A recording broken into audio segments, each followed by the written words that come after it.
He had built cities. He had led companies. He had spoken on stages across the world where thousands applauded his brilliance.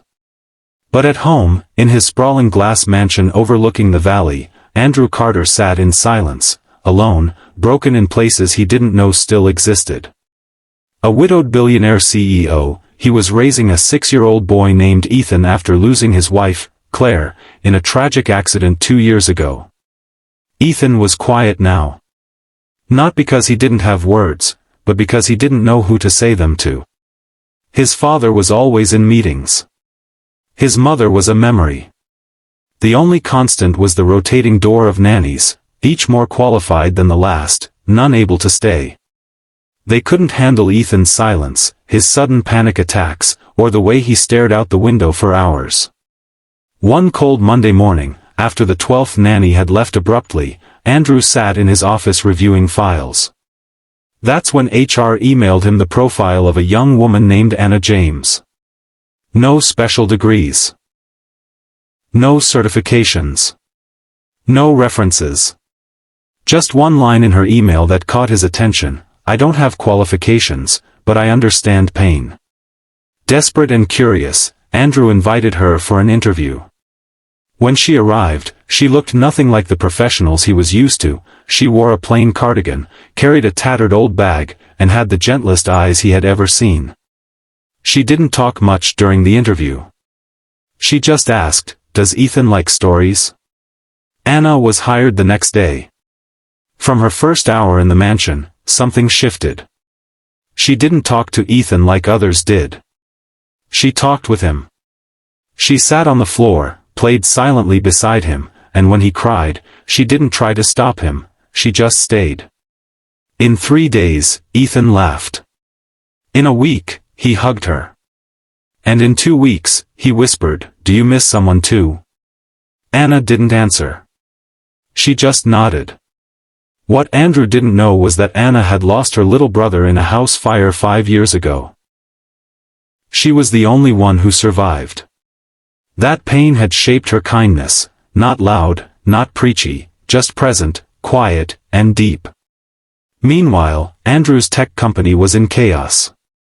A top-secret prototype, the AI traffic logic system that would prevent city gridlock, had failed testing for the 15th time.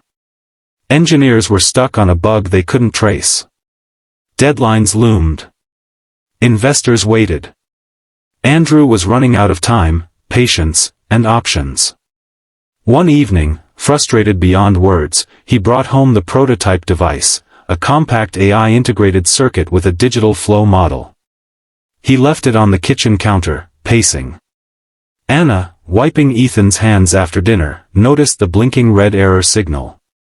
She picked it up gently, looked at it, and said, "You're using too many forced paths. What if it learned like a child instead?" Andrew froze. What?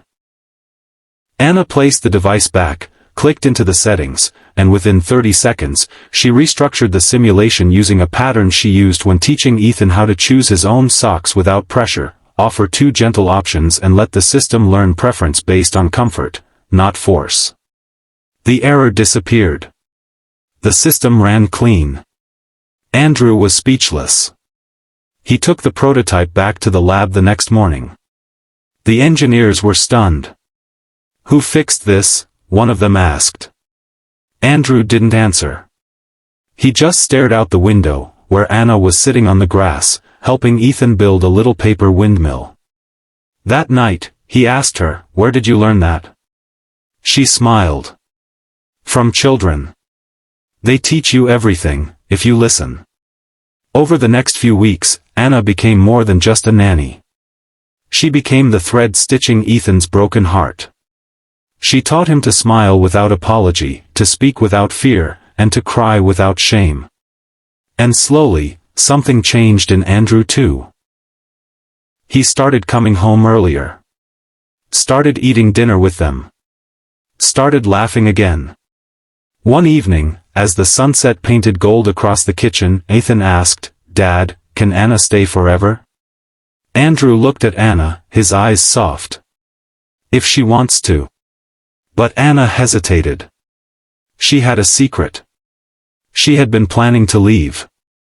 She had applied for a university program to study child psychology abroad, a full scholarship. She had never planned to stay. She was just passing through, trying to give a little kindness where it was needed. That night, she packed her bag. Wrote a letter. Left it on the kitchen table. But Ethan found her before she left. Tears welled in his eyes. "I'll be alone again." She knelt down. "You'll never be alone again, Ethan. You have your dad now. And he's ready to be your hero." Just then, Andrew appeared at the door. He had read the letter. He didn't say anything. Just walked forward and hugged her. A long, quiet hug. "Stay," he whispered. "Not because we need you. But because we see you. You matter here." Anna cried that night, not from sadness, but from healing. She stayed. She didn't take the scholarship. She chose a life not of fame or degrees, but of deep, quiet kindness. Today, years later, Ethan runs a foundation named Anna's Way, dedicated to bringing emotional healing to children through kindness-based education. And somewhere in the corner of their garden, that old paper windmill still turns. A symbol that sometimes, it doesn't take 15 engineers to fix the problem. Just one kind heart.